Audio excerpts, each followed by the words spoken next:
वालेकुम सलाम। हिजर कैसे हैं आप? हाँ जी अल्हम्दुलिल्लाह। अच्छा, तो हमने कल एक चैप्टर स्टार्ट किया था मैनेजमेंट इन्फॉर्मेशन, और उसका मैं रीकैप देता हूँ और आगे चलते हैं। हमने काफ़ी डिटेल में कल डिस्कस किया कि डाटा किसे कहते हैं। कल हमने देखा कि डाटा किसे कहते हैं, तो हमने बोला कि collection of raw facts and figures is called data.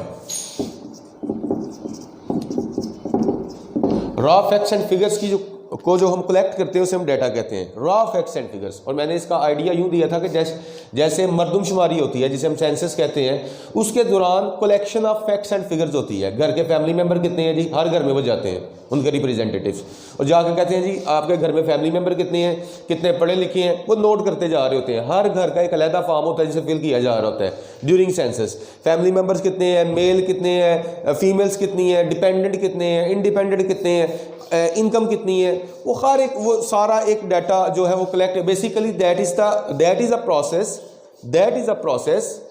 Of collection of raw facts and figures.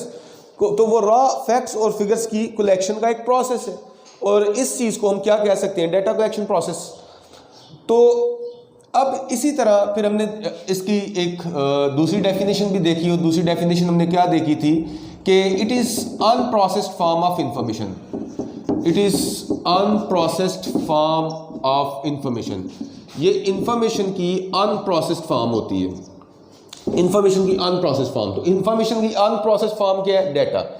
तो डाटा को प्रोसेस कर दिया जाए, उसको कुछ प्रोसेस किया जाए, तो वो क्या बन जाता है, हमारी इंफॉर्मेशन बन जाती है। और मैंने आपको कल क्लियर किया था कि डाटा जो है that is less meaningful, it is less meaningful. Remember में हमने ये चीज पढ़ी थी, हमने क्या पढ़ा था, remember data is less meaningful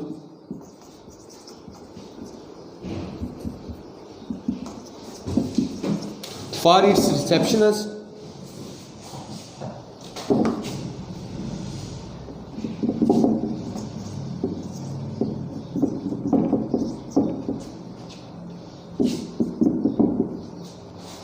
ये को खास मीनिंगफुल नहीं होता जो इसे रिसीव कर रहा होता है, हमने ये पढ़ा था इसमें। और इसकी बेस पे आप प्लानिंग, डिसीजन मेकिंग और कंट्रोलिंग फ्यूचर के लिए नहीं कर सकते। प्लानिंग, डिसीजन मेकिंग और जो कंट्रोलिंग होती है वो हमारी इंफॉर्मेशन की बेस पे होती है। डाटा की बेस पे आप प्लानिंग, डिसीजन मेकिंग और कंट्रोलिंग नहीं कर सकते। मैंने कल इसकी एग्जांपल आपको जो दी थी वो एग्जाम रिजल्ट्स की भी दी थी। मेरा ख्याल है कि मुझे वो दोबारा बताने की ज़रूरत नहीं कि एग्जाम रिजल्ट जब आता है तो आपको इंस्टीट्यूट की तरफ से कॉल जाती है कि जी क्या बना है आपका, पास हुए हैं या फेल हुए हैं। तो वो बेसिकली वो जो रिप्रेजेंटेटिव होता है वो डाटा रिकॉर्ड कर रहा होता है, डाटा कलेक्शन हो रही होती है कि फलां स्टूडेंट है, हिजर है, तो जी उसके इतने मार्क्स आए हैं, इतने परसेंट पे जाके पास हुआ है, और फलां स्टूडेंट है तो वो फेल हुआ है। वो बस रिकॉर्डिंग हो रही है, डाटा कलेक्शन हो रही है, रॉ फैक्ट्स एंड फिगर्स है वो। जब हम अपने सीनियर मैनेजर को अगर जाके वो लिस्ट दे देंगे 50 स्टूडेंट्स की, तो वो लेस मीनिंगफुल है। लेकिन अगर हम उसको थोड़ा प्रोसेस कर लेंगे, प्रोसेस करने से मुराद मैंने कल आपको बताया भी था कि हम अगर ये देखें, हम प्रोसेस करके ले जाएं। फॉर एग्जांपल हम कैलकुलेट कर लें कितने परसेंट स्टूडेंट्स हमारे पास हुए हैं, तो it is more meaningful for the senior manager rather than simple a list of students के कितने पास हुए हैं, कितने फेल हुए हैं। तो इट मींस अगर हम उसकी थोड़ी प्रोसेसिंग कर लें, हम कैलकुलेशन कर लें कि कितने परसेंट रिजल्ट आया हमारा, कितने परसेंट स्टूडेंट पास हुए हैं, तो ये इंफॉर्मेशन है। इसी तरह अगर हम ये देख लें कि कितने परसेंट स्टूडेंट 50 से 60% के दरमियान पास हुए हैं, तो ये भी सीनियर मैनेजर के लिए इंफॉर्मेशन होगी। डाटा को हमने प्रोसेस किया पहले कि हमारे इतने स्टूडेंट्स जो हैं वो इतने से लेके इतने परसेंट में पास हुए हैं। सीनियर मैनेजर के लिए इसका कोई मीनिंग है, वो इसकी बेस पे फ्यूचर के लिए प्लानिंग कर सकता है, डिसीजन ले सकता है और कंट्रोलिंग कर सकता है। और प्लानिंग किसे कहते हैं मैं आपको बता चुका हूँ। प्लानिंग ये होता है कि ऑब्जेक्टिव सेट करना और फिर उस ऑब्जेक्टिव को अचीव करने वाली स्ट्रेटजीज बनाना। जस्ट ऑब्जेक्टिव सेट कर लेना प्लानिंग नहीं होती। फॉर एग्जांपल अगर आप अपना ऑब्जेक्टिव सेट कर लेते हैं कि मैंने एसीसीए करना है लेट्स से 2.5 ईयर्स में, तो ये आपकी प्लानिंग नहीं है। ये या तो सिर्फ आपका ऑब्जेक्टिव है या सिर्फ आपकी ख्वाहिश है। अगर आप इस ऑब्जेक्टिव को पूरे करने वाली स्ट्रेटजीज भी बनाएं कि मैं 2.5 ईयर्स में या 3 ईयर्स में अपना एसीसीए कैसे कंप्लीट करूंगा, तो ये प्लानिंग है। अगर आप ये कहते हैं कि सिर्फ मैंने एसीसीए करना है 2.5 ईयर, ये प्लानिंग नहीं है, ये आपकी ऑब्जेक्टिव है, ये आपकी ख्वाहिश है।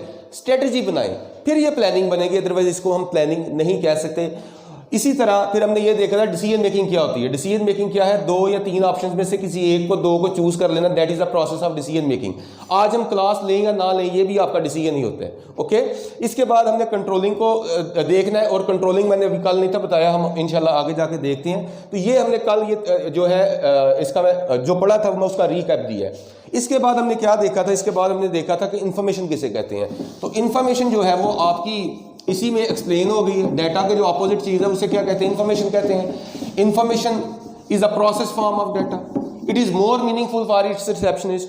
हमने यही पढ़ा था। इसी तरह हमने ये पढ़ा कि प्लानिंग, डिसीजन मेकिंग और जो कंट्रोलिंग होती है, जो सीनियर मैनेजर करता है, वो किसकी बेस पे करता है, वो डाटा की बेस पे नहीं हो सकती, वो किसकी बेस पे होती है, वो इंफॉर्मेशन की बेस पे होती है। ओके, तो आज हम आगे चलते हैं और आगे चलते हैं कि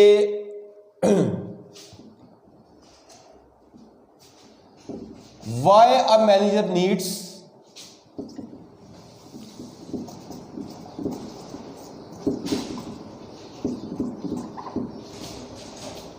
why a management accountant needs management information।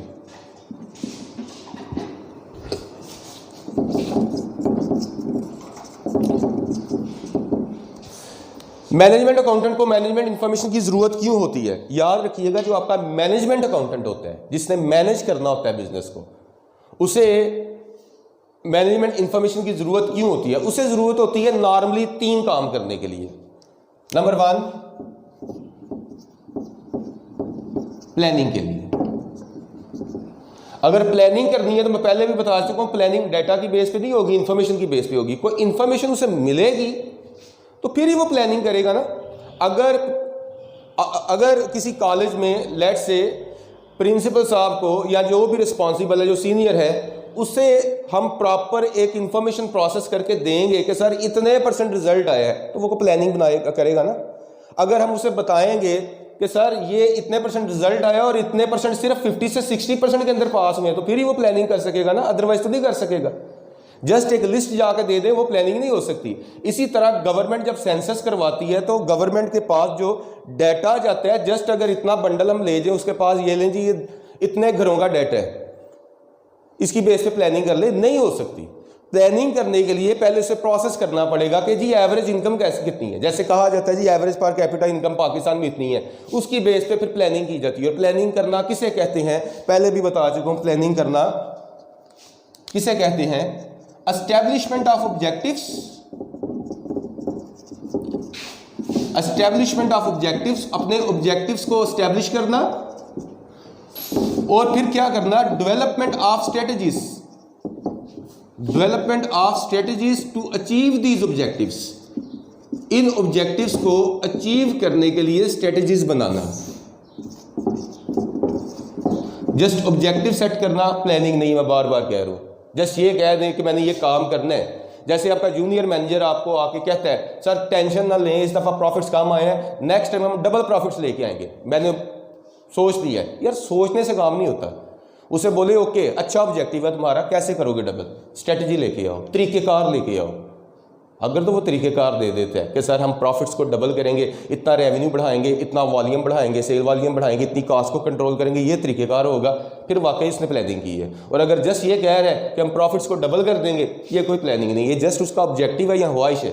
Okay, इसी तरह मैनेजमेंट अकाउंटेंट ने प्लानिंग करने के लिए उसे इंफॉर्मेशन चाहिए। इसी तरह उसे अगर इंफॉर्मेशन चाहिए तो क्यों चाहिए? डिसीजन मेकिंग के लिए।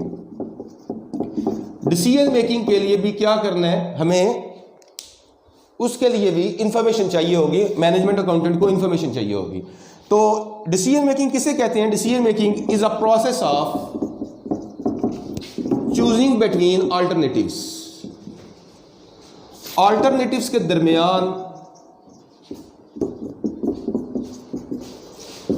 अल्टरनेटिव्स के दरमियान आपको चूज कर लेते हैं, उसे हम क्या कहते हैं? डिसीजन मेकिंग कहते हैं। जैसे मैंने आपको एग्जांपल दी है, फॉर एग्जांपल 2 प्रोजेक्ट्स हैं, 3 प्रोजेक्ट्स हैं, project number 1, project number 2, project number 3।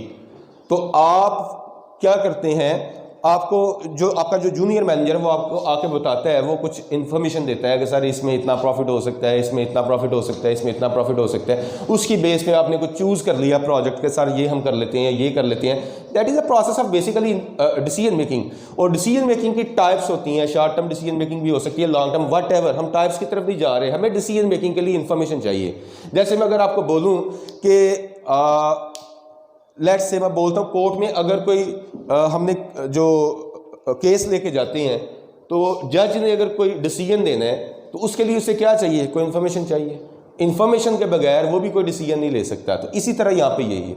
इसके बाद हमारा जो तीसरी चीज़ आ जाती है वो क्या है, कंट्रोलिंग। कंट्रोलिंग के लिए भी हमें क्या करना होगा, मैनेजमेंट अकाउंटेंट को उसके लिए भी इंफॉर्मेशन चाहिए।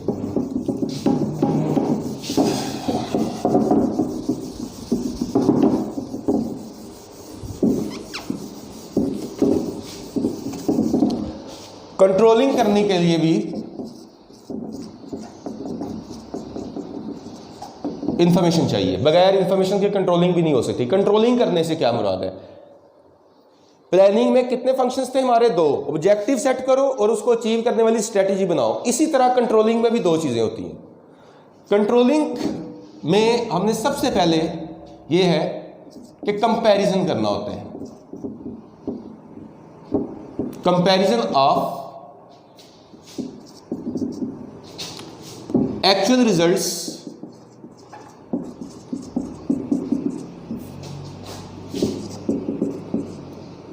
with plans,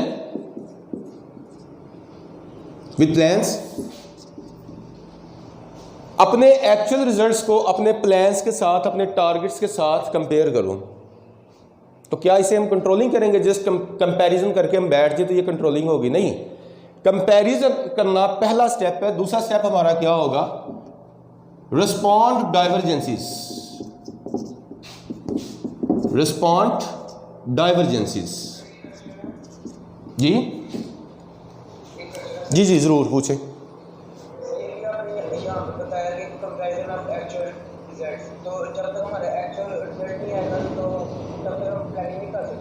हम कंट्रोलिंग की बात करें, हम प्लानिंग की नहीं कर रहे। प्लानिंग तो आपने पहले करनी होती है ना, कंट्रोलिंग बाद में करेंगे। ठीक है, ये कंट्रोलिंग की बात हो रही है, प्लानिंग की बात नहीं हो रही। तो कंट्रोल करना है तो आपने क्या करना है, अपने एक्चुअल रिजल्ट्स को अपने प्लान्स के साथ कंपेयर करना है। और डाइवर्जेंसीज को, डाइवर्जेंसी से क्या मुराद है, अगर कुछ मुख्तलिफ हो गया, जो आपने प्लान किया था उस तरह के आपके एक्चुअल रिजल्ट्स नहीं आ रहे, तो फिर आप उसे रिस्पॉन्ड करते हो। फॉर एग्जाम्पल मैं आपको बोलता हूँ जी, सर आपने कहा है कि एक्चुअल रिजल्ट के साथ हमने कंपैरिजन करना होता है कंट्रोलिंग के अंदर, लेकिन हमें तो कंट्रोलिंग का मतलब ये नहीं होता कि जब भी हम कोई काम कर रहे हो, किसी भी प्रोजेक्ट के ऊपर हम काम कर रहे हो। बेटा लेट मी एक्सप्लेन, मैं समझ गया हूँ, आपका क्वेश्चन आ गया मेरे पास। Let me explain. Comparison of actual results with plans और रिस्पॉन्ड डाइवर्जेंसीज। अब यहाँ पे क्या पॉइंट आ जाता है, लेट्स से हमारी प्लानिंग थी, हमने प्लान किया हुआ था, प्लान कॉस्ट, हमारी प्लान कॉस्ट थी लेट्स से $100 पर यूनिट,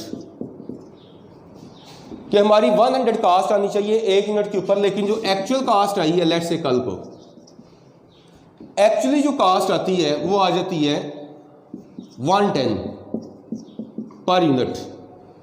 तो ये हमने कंपैरिजन किया तो $10 का क्या आ गया, ये वेरिएंस है। वेरिएंस का क्या मतलब होता है, डिफरेंस। $10 का वेरिएंस आ गया। अब आपका जो सीनियर मैनेजर होगा, जब उसको ये रिपोर्ट दी जाएगी कि सर ये $10 का वेरिएंस आ गया, तो वो क्या करेगा, वो देख के बोलेगा क्यों आया। यानी कि आपने पहले कंपेयर किया है, कंपेयर करने से हमें ये पता चला कि $10 का जो है वो हमारा वेरिएंस आ गया। अब वो इसके ऊपर क्या ले सकता है, ये डाइवर्जेंसी है, पॉसिबल है कोई एक्शन ले ले। मतलब क्या एक्शन ले ले, और यार ये कास्ट क्यों ज़्यादा आई है, सर वो मटेरियल वेस्ट हुआ था इसलिए ज़्यादा आई है। मटेरियल क्यों वेस्ट हुआ था, सर वो मटेरियल इंफीरियर क्वालिटी का था इसलिए वेस्ट हुआ है। अच्छा, नेक्स्ट इंफीरियर क्वालिटी का मटेरियल नहीं लेना, किसी और सप्लायर से लो। या फॉर एग्जांपल सर वो लेबर अनस्किल्ड थी, लेबर स्किल्ड नहीं थी। अच्छा, लेबर अनस्किल्ड थी तो यार लेबर को पहले ट्रेनिंग करवाओ ना, क्योंकि जो अनस्किल्ड लेबर होती है उससे मटेरियल काटना नहीं आता, उससे प्रॉपर काम करना नहीं आता, तो वो लेबर सर अनस्किल्ड थी, उसकी वजह से हमारी कास्ट आई है। ओके फाइन, या हम ये कह सकते हैं सर वो हमारी लेबर जो है वो फॉर एग्जांपल एफिशिएंट नहीं थी, उसकी वजह से कास्ट ज़्यादा आई है। तो वट एवर, सबसे पहले तो हमने किया हुआ था प्लान, हमारी प्लानिंग ये थी कि $100 कास्ट आनी चाहिए, और हम काम करते रहे। जब हमने वो प्रोडक्ट बनाई तो पता चलता है नहीं वो 100 में नहीं बनी, वो तो 110 में बनी है। ओहो, $10 का वेरियंस आ गया, ये $10 का वेरियंस यार नहीं था आना चाहिए, अच्छा नहीं था आना चाहिए। तो फिर इसके ऊपर वो एक्शन लेगा। एक्शन क्या लेगा? पॉसिबल है अगर मटेरियल वेस्ट हो रहा है तो वो मटेरियल वेस्टेज को कंट्रोल करने की कोई तरीका निकाल ले। पॉसिबल है कि अगर वो लेट्स से सप्लायर जो जिससे मटेरियल लिया था उसने मटेरियल महंगा दिया तो वो पॉसिबल है सप्लायर चेंज कर ले, यानी कि कोई ना कोई वो एक्शन ले सकता है। इसी तरह मैं अब आपकी एग्जांपल देता हूं, आप लोग स्टूडेंट्स हैं हमारे। अब क्या होता है, अब ये होता है कि हमारी जो प्लानिंग थी वो ये थी कि हमने स्टूडेंट्स को पास करना, आपकी प्लानिंग थी कि मैंने सब्जेक्ट को पास करना है। अब सब्जेक्ट आपका फेल हो जाता है, तो फेल हो जाता है, फेल होने के बाद जो डिफरेंस आया है वो क्या है? पास और फेल का डिफरेंस यही है ना कि सोचा ये था कि पास होंगे लेकिन फेल हो गए। अब इसके ऊपर पॉसिबल है हम रिस्पॉन्ड करें। रिस्पॉन्ड करने का तरीका जैसे हम अब रिस्पॉन्ड कर रहे हैं, आपके लिए ही रिस्पॉन्ड कर रहे हैं। क्या रिस्पॉन्ड किया है हमने? FAB के लेक्चर्स जो है वो अरेंज कर दिए, यार दोबारा करो इसको, ये नहीं था होना चाहिए, ये आपको फेल नहीं था होना चाहिए। तो बेसिकली हमने क्या लिया है? कंट्रोल एक्शन लिया है। लेकिन अब हम आते हैं टाइप्स ऑफ कंट्रोलिंग की तरफ। जो मुसब आपका क्वेश्चन है और अहमद आपका क्वेश्चन है वो ये है कि सर साथ साथ भी या पहले भी तो कंट्रोलिंग हो सकती है। बिल्कुल आप सही कह रहे हैं, बड़ा वैलिड आपका पॉइंट है। बेसिकली हमारी जो कंट्रोलिंग की कुछ टाइप्स होती हैं, types of controlling. Types of controlling में हमारी आती है एक फीडबैक कंट्रोलिंग, एक feed forward controlling. Feedback controlling ये होती है, बल्कि लिख लें, ये आपके सिलेबस में तो नहीं है लेकिन आपको चलें अच्छी समझ आ जाएगी, लिख लें। फीडबैक कंट्रोलिंग और feed forward controlling, types of controlling. जो मुसब आपका क्वेश्चन है और अहमद आपका क्वेश्चन है, आपको फिर समझ आ जाएगी कि अच्छा ये क्या था, क्योंकि ये कुछ चीज़ें जो आगे जाकर हमने पढ़नी है, लेकिन ये मैं आपको थोड़ा आइडिया यहाँ पे दे देता हूँ ताकि आपको वो बात समझ आ जाए जो आप पूछ रहे हैं। Types of controlling. Types of controlling एक हमारी है फीडबैक कंट्रोलिंग। फीडबैक कंट्रोलिंग जरा जल्दी नोट कीजिएगा। फीडबैक कंट्रोलिंग किसे कहते हैं? An event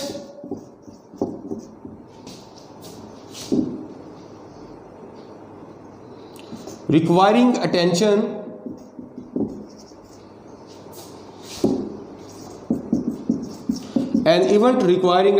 has already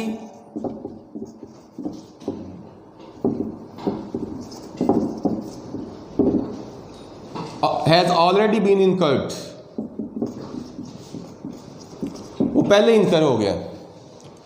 control action is taken, control action is taken on the base of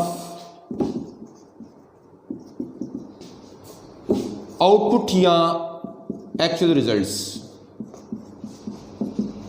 ये लिख लें, मैं एक्सप्लेन करता हूं।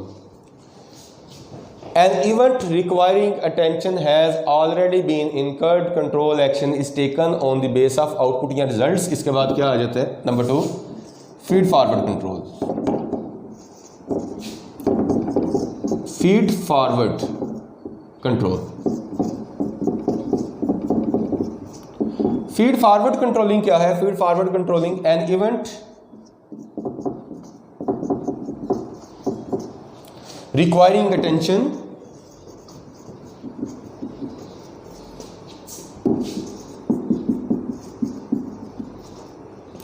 has yet to occur,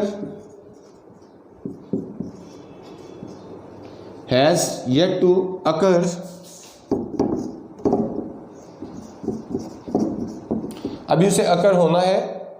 control action is taken, control action is taken on the base of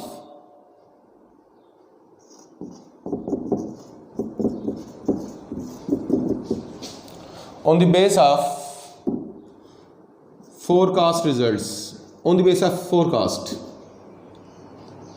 note कर लें जल्दी से प्लीज। जो आपके क्वेश्चन था उसका आंसर इसके अंदर है। ओके, जल्दी नोट कर लें।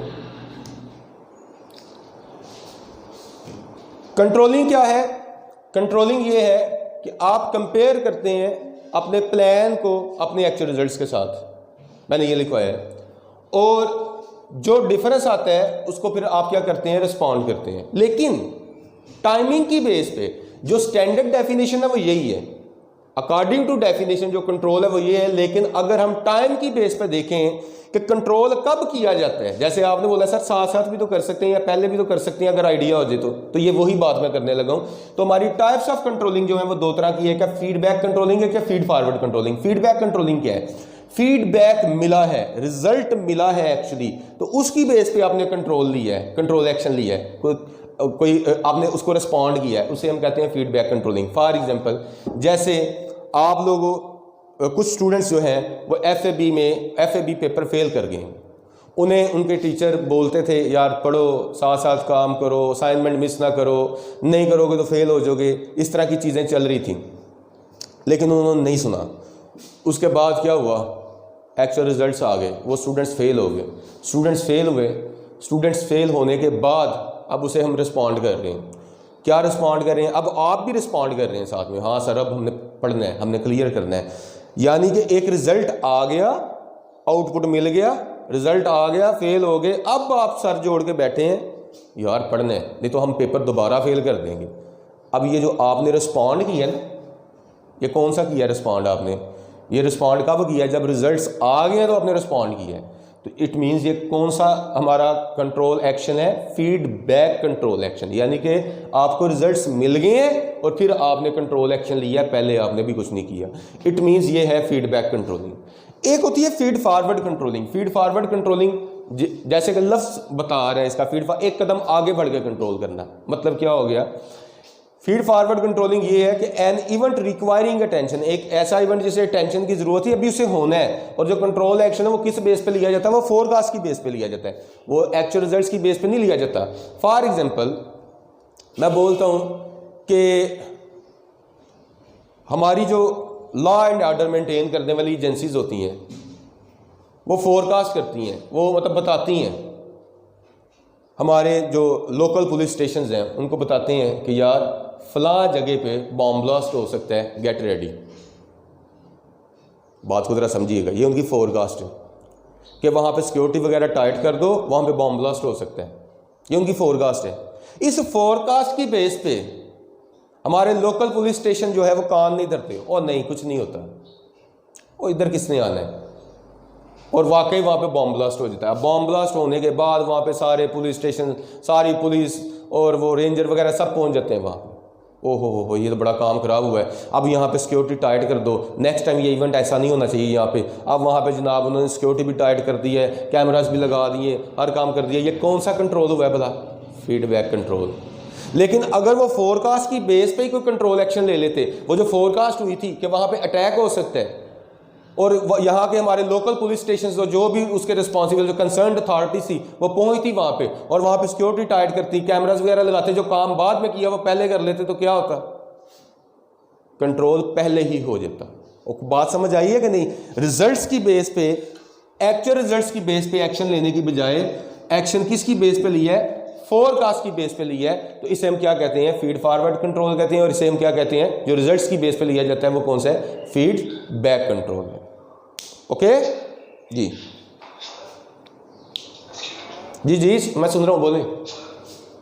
सर वो अगर जैसे आपने कहा कि सिलेक्शन जैसे होती है किसी भी एम्प्लॉय की, तो वो किसके अंदर आएगी चीज़? ये कंट्रोलिंग के अंदर आएगी कि वो अलग चीज़ है? क्या चीज़? Recruitment of any employ. जब हम एम्प्लॉय किसी को रखते हैं, जैसे आपने कहा स्किल्ड स्टाफ को रखना चाहिए, ये अगर हम पहले करते हैं ये फोरकास्टिंग में आएगी कि आफ्टर में? अच्छा ठीक है, आप ये पूछ रहे हैं। वो होता गया है कि देखो ये जो ऑपरेशंस चल रहे होते हैं ना, मैनेजमेंट ऑपरेशंस चल रहे होते हैं, तो गलतियों की गुंजाइश होती है, गलतियां होती हैं।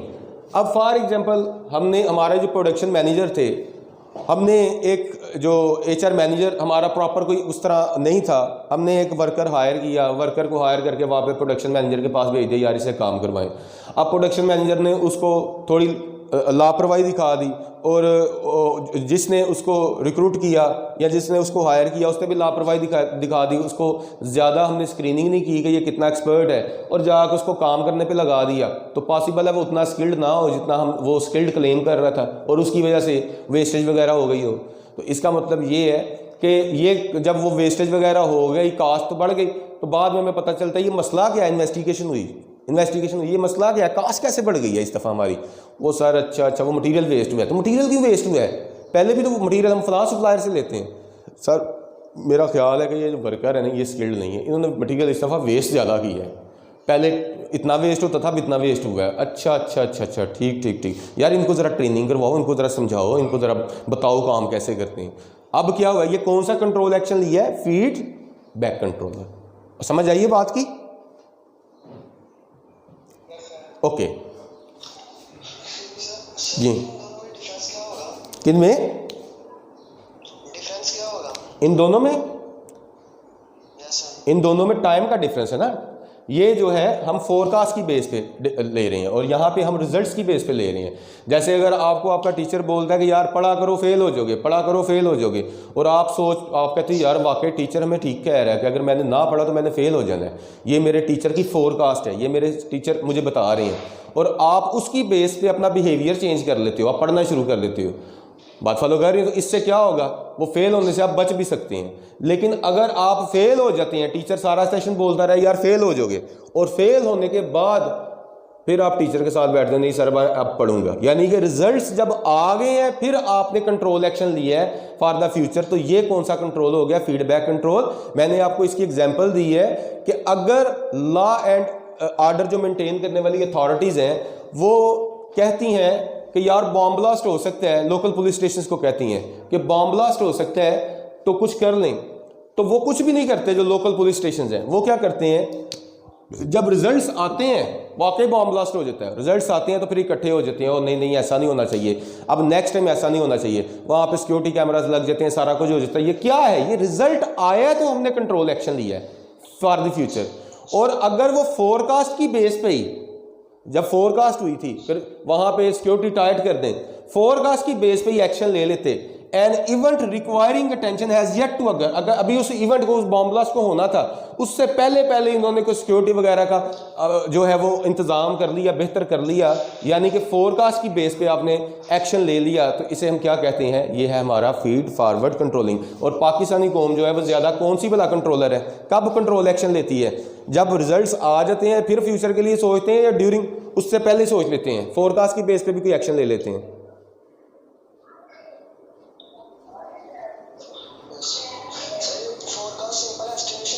जी सिंपल एस्टिमेशन है ना, सिंपल एस्टिमेशन है।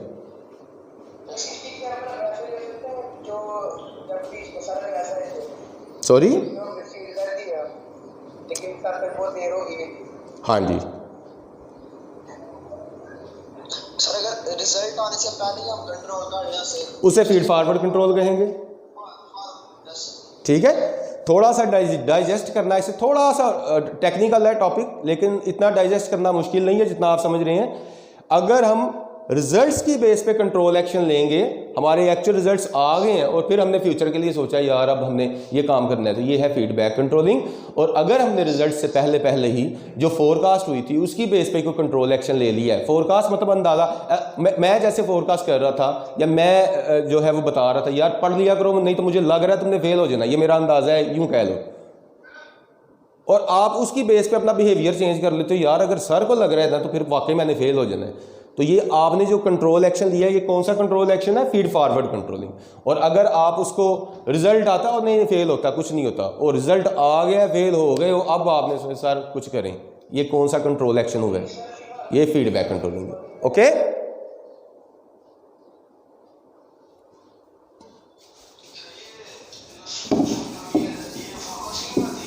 क्या चीज?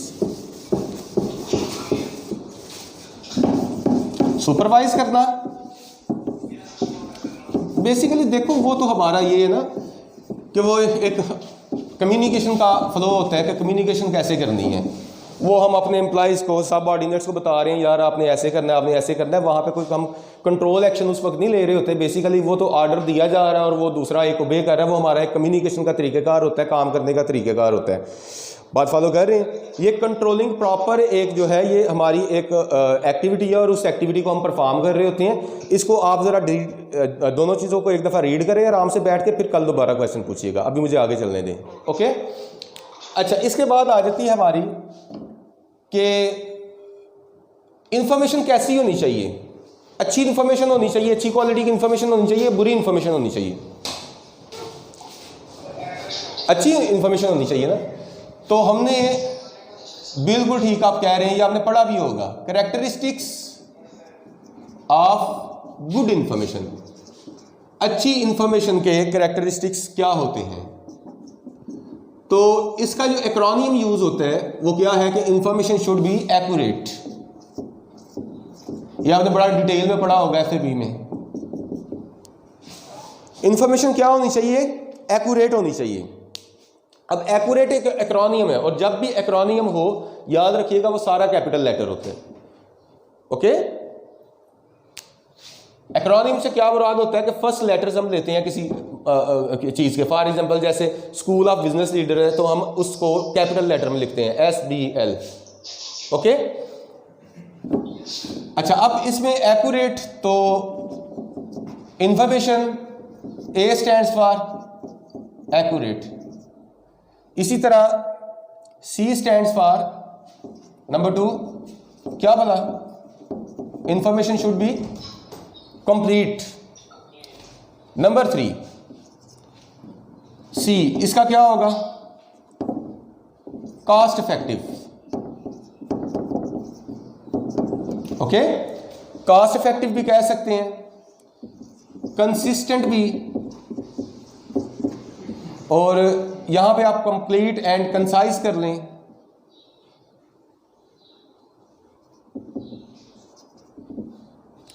नंबर 4 और रेलिवेंट। रेलिवेंट के अलावा आप रिलायबल भी कहेंगे, रिलायबल। और A stands for accessible, okay. और T स्टैंड्स फॉर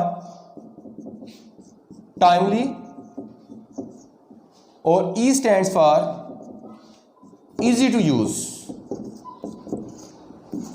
इसको जरा जो आपने पढ़ा हुआ है उससे पढ़ लीजिएगा। क्लास टाइम खत्म हो रहा है, इंशाल्लाह कल इसको डिस्कस करते हैं, ओके। हाँ, अंडरस्टैंडेबल लिख लें, U stands for understandable, okay. इसको पढ़ लीजिएगा, कल इंशाल्लाह इसको फर्दर देखते हैं। और ये जो आज तक हमने पढ़ा है उसको प्लीज़ अच्छे से जो है रीड कर लीजिएगा और कल इसको कंप्लीट कर लेते हैं, okay. Thank you so much, अल्लाह हाफिज़।